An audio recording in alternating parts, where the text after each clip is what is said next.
Israel's parliament has been dissolved, setting the stage for the country's fifth election in just over 3 years.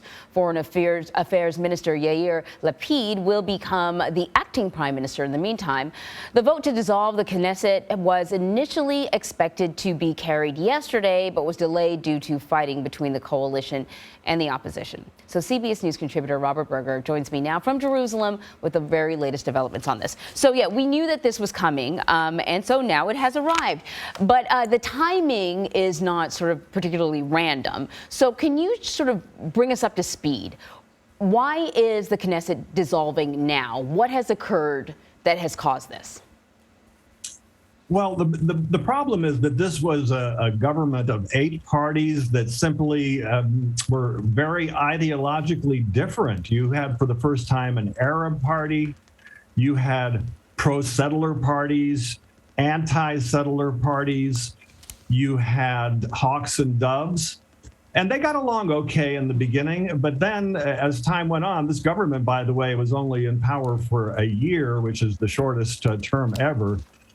They just simply couldn't agree on anything. I think the Arabs felt when the government took too many measures against the Palestinians, that was a problem. The hawks in the government felt that they made too many concessions to the Arabs and so on. So the government finally collapsed. And was there, and you can clarify this, but was there sort of also an issue, to your point, that they couldn't agree on anything with the renewal of the settlements, and that kind of, the writing was sort of on the wall, because if they couldn't agree on anything else, they certainly weren't going to be able to agree on that? You know, the settlements were one issue, but I don't actually think that was the main issue that brought down the government. It was actually Prime Minister, I should say maybe former Prime Minister Naftali Bennett's party. Several members in the party just felt that he was making too many concessions to the left and to the Arabs. They felt that is an ideologically right-wing party.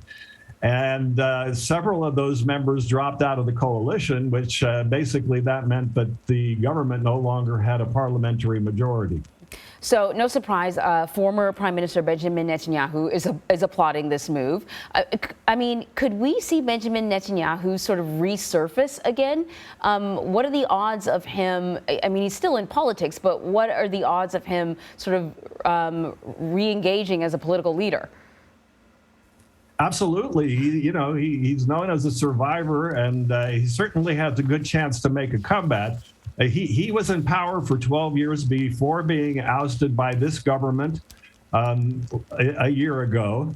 But he had, in previous 4 elections, he had won the most seats in parliament, he and his Likud party. And I think we'll probably see that again. The problem is that he still doesn't really have a clear path to a majority in parliament for his right-wing bloc.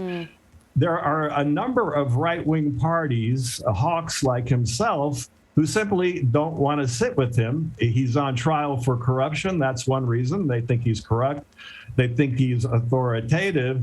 And so I think even though he's likely to be appointed to form the next government, it's not clear whether he'll be able to do so. In the past 4 elections, he tried and failed. Robert Berger, something tells me we'll be tapping into your expertise